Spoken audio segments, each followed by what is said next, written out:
എല്ലാവർക്കും നമസ്കാരം. ഞാൻ doctor Ranjith Raj.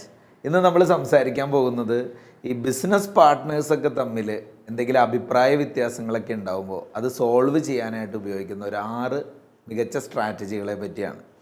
Strategies four resolution and collaboration. കാരണം സംരംഭകരുടെ ഇടയിൽ ഏറ്റവും കൂടുതൽ പലപ്പോഴും ബുദ്ധിമുട്ടുണ്ടാക്കാറുള്ളൊരു കാര്യമാണ് അവരുടെ പാർട്ട്നേഴ്സ് തമ്മിലൊക്കെയുള്ള അഭിപ്രായ വ്യത്യാസങ്ങൾ. അത് പലപ്പോഴും പല സ്ഥാപനങ്ങളുടെ നിലനിൽപ്പിനെ തന്നെ ബാധിക്കുന്ന അവസ്ഥകൾ ഉണ്ടായിട്ടുണ്ട്. അപ്പോൾ ഈ സമയത്ത് നമ്മൾ ഫോളോ ചെയ്യേണ്ട ഞാനിന്ന് പറയാൻ പോകുന്ന 6 കാര്യങ്ങളിൽ ആദ്യത്തേത് ഓപ്പൺ ആൻഡ് ഹോണസ്റ്റ് കമ്മ്യൂണിക്കേഷനാണ്. കാരണം രണ്ട് കൂട്ടരും തമ്മിൽ നല്ലൊരു കമ്മ്യൂണിക്കേഷൻ ഉണ്ടെങ്കിൽ തന്നെ പലപ്പോഴും ഈ ഡിസ്പ്യൂട്ടിന് നമുക്ക് നല്ലൊരു പരിഹാരം കണ്ടെത്താൻ പറ്റും. അതായത് ഓപ്പണായിട്ടും ഹോണസ്റ്റായിട്ടുമുള്ളൊരു കമ്മ്യൂണിക്കേഷൻ. അതായത് ഓരോരുത്തരും അവരവരുടെ കൺസേൺസ് എന്താ, ഗ്രിവൻസസ് എന്താ, അവരുടെ പേഴ്സ്പെക്റ്റീവ് എന്താ, അല്ലെങ്കിൽ അവർക്ക് എന്താണ് പറയാനുള്ളത്, ഇത് കറക്റ്റായിട്ട് പറയുകയും ഈ പറയുക എന്നുള്ളത് മാത്രമല്ല അതിൽ വ്യക്തമായിട്ടുള്ളൊരു ലിസണിങ് അപ്പുറത്തെ ഭാഗത്ത് ഉണ്ടാവുകയും വേണം. അതൊരു എമ്പതിയോടുകൂടി മറ്റൊരാളുടെ ഭാഗത്തു നിന്ന് ഇങ്ങോട്ട് ചിന്തിക്കുക. അതുപോലെ തന്നെ ഒരു റെസ്പെക്റ്റ്ഫുൾ ആയിട്ടുള്ള കമ്മ്യൂണിക്കേഷൻ ഈ സമയത്ത് ഉണ്ടാവുന്നു എന്നുള്ളതാണ് ഏറ്റവും പ്രധാനപ്പെട്ട ഒരു കാര്യം നമ്മൾ പരിഗണിക്കേണ്ടത്. കാരണം പല സമയങ്ങളിലും ഈ കമ്മ്യൂണിക്കേഷൻ ഗ്യാപ്പ് കാരണം അവർക്ക് ആ ഒരു ഡിസ്പ്യൂട്ട് പിന്നെ അതിനേക്കാൾ വലിയ തലത്തിലേക്ക് പോകുന്ന ഒരു അവസ്ഥയിലാണ് നമ്മൾ പലപ്പോഴും കണ്ടിട്ടുള്ളത്. അതുകൊണ്ട് ഒന്നാമതായിട്ട് ഓർക്കുക, ഓപ്പൺ ആൻഡ് ഹോണസ്റ്റ് കമ്മ്യൂണിക്കേഷൻ കൊണ്ടാണ് ഡിസ്പ്യൂട്ടിനെ നമുക്ക് ആദ്യ ഒരു ലെവലിൽ തരണം ചെയ്യാൻ സാധിക്കുക. രണ്ടാമത്തെ ഒരു area seek common ground and mediation.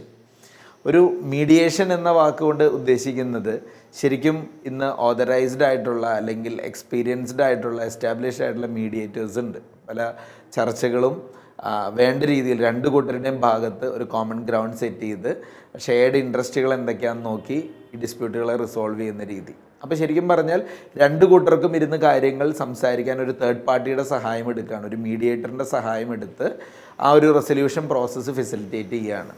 ഇന്ന് പല പ്രൈവറ്റ് ലിമിറ്റഡ് കമ്പനീസൊക്കെ ആണെങ്കിൽ പല കമ്പനി സെക്രട്ടറിമാരും അതിനുവേണ്ടി ഓതറൈസ് ചെയ്ത ആളുകളുണ്ട്. അല്ലെങ്കിൽ ഈവൻ രണ്ട് കൂട്ടർക്കും സ്വീകാര്യരായ പല ആളുകളായിരിക്കാം തേർഡ് പാർട്ടിയായിട്ട് നിന്ന് ആ പ്രോബ്ലത്തെ സോൾവ് ചെയ്യണം. അവരുടെ സഹായം എടുക്കുക, അവർ പറയുന്ന കാര്യങ്ങൾക്കും കൂടെ വില കൊടുത്ത് ഇത്തരം ചർച്ചകൾ മുന്നോട്ട് കൊണ്ടുപോകുക എന്നുള്ളതാണ് ശ്രദ്ധിക്കേണ്ട കാര്യം. Third one is collaborative problem solving. ഈ കൊളാബറേറ്റീവ് പ്രോബ്ലം സോൾവിങ് എന്ന് പറയുന്നത് ഒരു മ്യൂച്വലി ബെനിഫിഷ്യൽ ആയിട്ടുള്ള സൊല്യൂഷനിൽ എത്തിച്ചേരാൻ സഹായിക്കുന്ന കാര്യമാണ്. രണ്ട് കൂട്ടരും ഇരുന്ന് ബ്രെയിൻ സ്റ്റോം ചെയ്യുക, മൾട്ടിപ്പിൾ പേഴ്സ്പെക്റ്റീവുകൾ എക്സ്പ്ലോർ ചെയ്യുക, എന്നിട്ടൊരു വിൻ വിൻ സൊല്യൂഷൻ എത്തുക. കാരണം നമ്മുടെ കമ്പനി നിലനിന്ന് പോകണമെങ്കിൽ ഇനി എന്ത് ചെയ്യണം എന്ന് രണ്ട് കൂട്ടരും ഇരുന്ന് ചിന്തിച്ച് രണ്ട് കൂട്ടർക്കും കൂടെ സ്വീകാര്യമായ ഒരു തീരുമാനത്തിലേക്ക് എത്തിച്ചേരുക എന്നുള്ളതാണ്. കാരണം പലപ്പോഴും അതിന് ഒരു അല്പം സമയം ഡിലേഡ് ആക്കിക്കൊണ്ട് കുഴപ്പമില്ല. കാരണം ചിലപ്പോൾ ഒരു തീരുമാനം എടുക്കുക എന്ന് പറയുമ്പോൾ വളരെ ക്വിക്കായിട്ടൊക്കെ എടുക്കുമ്പോൾ, അതായത് അമിത സന്തോഷത്തിലാവാം, അമിത വിഷമത്തിലാവാം, ഈ രണ്ട് സാഹചര്യത്തിലും എടുക്കുന്ന തീരുമാനങ്ങൾ പലപ്പോഴും തെറ്റായിരിക്കും. ഇപ്പോൾ പ്രത്യേകിച്ച് നമ്മളിവിടെ ഒരു പ്രോബ്ലത്തിൽ നിൽക്കുമ്പോൾ ആ വിഷമത്തിൻ്റെ ഇതിൽ നമ്മൾ പറഞ്ഞു പോകുന്നതും എടുക്കുന്ന തീരുമാനം ചിലപ്പോൾ നന്നാവണം എന്നില്ല. അപ്പോൾ അതിനുവേണ്ടി ഒരു കൂളിംഗ് പീരീഡ് അല്ലെങ്കിൽ ഒരു 1 വീക്കോ 10 ഡേയ്സൊക്കെ ഒന്ന് ഗ്യാപ്പ് ഇട്ട് നന്നായിരുന്നൊന്ന് ചിന്തിച്ച് എന്നിട്ട് രണ്ട് കൂട്ടരും കൂടെ തന്നെ ഒരുമിച്ച് നല്ലൊരു തീരുമാനം എടുക്കുന്ന അവസ്ഥയാണ് collaborative problem solving. Fourth one is review and revise partnership agreement. കാരണം ഇത്തരം ഡിസ്പ്യൂട്ടുകളൊക്കെ ഉണ്ടാകുമ്പോഴാണ് ഈ എഗ്രിമെൻറ്റിൻ്റെ പ്രസക്തി എന്താണെന്നുള്ളത് തിരിച്ചറിയണത്. പലപ്പോഴും നമ്മൾ പെട്ടെന്ന് സൈൻ ചെയ്തൊക്കെ കൊടുത്ത പല എഗ്രിമെൻറ്റുകളും ആ സമയത്താണ് എടുത്ത് ഓരോ ലൈനും ഓരോരുത്തർ വായിച്ചു നോക്കുന്നത്. അപ്പോൾ അത് റീവിസിറ്റ് ചെയ്യുകയും അപ്ഡേറ്റ് ചെയ്യുകയൊക്കെ ചെയ്യേണ്ട അവസ്ഥ അപ്പോഴാണ് ഉണ്ടാകുന്നത്. അപ്പോൾ ഇനി അങ്ങോട്ട് മുന്നോട്ട് ഇത്തരം ഇഷ്യൂകൾ ഉണ്ടാകാതിരിക്കാൻ തക്ക രൂപത്തിൽ ആ പാർട്ട്ണർഷിപ്പ് എഗ്രിമെൻ്റൊക്കെ ഒന്ന് റിഫൈൻ ചെയ്തെടുക്കുകയാണെങ്കിൽ നല്ലതായിരിക്കും. അതുപോലെ അസസ് ചെയ്യേണ്ട ചില കാര്യങ്ങളുണ്ടാവും. റോൾസ് ആയിരിക്കും, റെസ്പോൺസിബിലിറ്റി ആയിരിക്കും, ഡിസിഷൻ മേക്കിംഗ് പ്രോസസ്സ് ആയിരിക്കും, അല്ലെങ്കിൽ പ്രോഫിറ്റ് ഷെയറിങ് അറേഞ്ച്മെൻ്റ് ആയിരിക്കും. ഇങ്ങനെയുള്ള കാര്യങ്ങളൊക്കെ ഒന്ന് റീവർക്ക് ചെയ്യുന്നൊരു സമയം കൂടിയാണ്. അപ്പോൾ ആ സമയത്ത് ലീഗൽ പ്രൊഫഷണൽസിൻ്റെ സഹായം എടുത്ത് ഇത്തരം കാര്യങ്ങൾ ഭംഗിയായിട്ട് ചെയ്യുക. Fifth one is explore alternative dispute resolution methods. ഇന്ന് ഡിസ്പ്യൂട്ട് റെസൊല്യൂഷന് വേണ്ടിയിട്ട് പുതിയ മെത്തഡുകൾ പലതും വന്നിട്ടുണ്ട്, ലൈക്ക് ആർബിട്രേഷൻ, കൊളാബറേറ്റീവ് ലോ എന്നൊക്കെ പറയുന്ന കാര്യങ്ങൾ. ചുരുക്കി പറഞ്ഞാൽ ഇത്രേ ഉള്ളൂ, നമ്മളിതൊരു വലിയ ലീഗൽ ഇഷ്യൂ ഒക്കെ ആയിട്ട് ഒരു വലിയ കേസും കൂട്ടായിട്ട് നടക്കുക എന്നുള്ളതല്ല. ഒറ്റ ടൈം സിറ്റിങ്ങിൽ തന്നെ ചിലപ്പോൾ ഇതിൻ്റെ ചില തീരുമാനങ്ങളാക്കുന്ന അവസ്ഥ ഉണ്ടാവും. അല്ലെങ്കിൽ നേരത്തെ പറഞ്ഞ പോലെ മ്യൂച്വലി ബെനിഫിഷ്യൽ ആയിട്ടുള്ള ചില തീരുമാനങ്ങൾ, രണ്ടുപേർക്കും ഗുണകരമായ ചില തീരുമാനങ്ങൾ എടുത്ത് കേസിൽ നിന്നൊക്കെ പിൻവാങ്ങി കാര്യങ്ങൾ സെറ്റിലാക്കുന്ന അവസ്ഥ, ഒരു കോർട്ടിലേക്കൊക്കെ എത്താതെ തന്നെ ഒരു പോയിന്റിൽ നിന്നുകൊണ്ട് കാര്യങ്ങൾ സോൾവ് ചെയ്യുന്ന അവസ്ഥ. ഇങ്ങനെയുള്ള സാധ്യതകൾ എന്തെങ്കിലും ഉണ്ടോ? ട്രഡീഷണൽ ആയിട്ടുള്ള ലിറ്റിഗേഷൻ മെത്തേഡിലേക്കൊക്കെ പോവാതെ തീരുമാനം എടുക്കാൻ പറ്റിയ കാര്യങ്ങളുണ്ടോ എന്ന് കണ്ടെത്തി അത് ചെയ്യുന്ന കാര്യമാണ് ഇവിടെ സംസാരിച്ചത്. ആൻഡ് ഫൈനലി പറയാനുള്ള 6th point, focus on long term partnership success.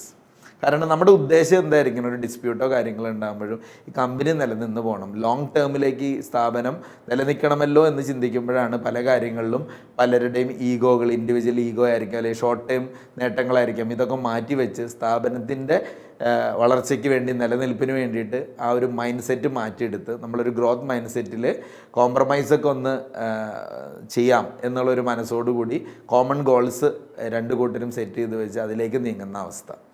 നമ്മളിന്ന് 6 കാര്യങ്ങളെ പറ്റി പറഞ്ഞു. ഈ 6 കാര്യങ്ങളും പല സാഹചര്യങ്ങളിലും, first one is open and honest കമ്മ്യൂണിക്കേഷനാണ്, seek common ground and mediation പറഞ്ഞു, കൊളാബറേറ്റീവ് ആയിട്ടുള്ള പ്രോബ്ലം സോൾവിങ് പറഞ്ഞു, അതുപോലെ പാർട്ണർഷിപ്പ് എഗ്രിമെൻറ്റിൽ ആവശ്യമാണെങ്കിൽ റിവ്യൂ ആൻഡ് റിവൈസ് എന്നുള്ള കാര്യം പറഞ്ഞു, ഓൾട്ടർനേറ്റീവ് ആയിട്ടുള്ള ഡിസ്പ്യൂട്ട് റെസൊല്യൂഷൻ മെത്തേഡ്സ്, ആർബിട്രേഷൻ പോലുള്ള കാര്യങ്ങൾ നോക്കുക, ലോങ് ടേം പാർട്ണർഷിപ്പ് സക്സസ്സിന് വേണ്ടിയിട്ട് ഫോക്കസ് ചെയ്ത് നീങ്ങുക. ഇങ്ങനെയൊക്കെ ചെയ്യുമ്പോൾ പലപ്പോഴും ഡിസ്പ്യൂട്ടുകൾ ഉണ്ടാകുമ്പോഴും അത് തരണം ചെയ്യാൻ മികച്ച മാർഗ്ഗങ്ങൾ നമുക്ക് കണ്ടെത്താൻ സാധിക്കും. കാരണം മനുഷ്യരാണ്, അഭിപ്രായ വ്യത്യാസങ്ങൾ ഉണ്ടാവാം, പക്ഷെ പരസ്പരം ഇരുന്ന് ചർച്ച ചെയ്ത് തീരുമാനങ്ങൾ എടുത്താൽ ഏതൊരു കമ്പനിയും ഭംഗിയായിട്ട് നിലനിന്ന് മുന്നോട്ട് പോകും. Thank you so much.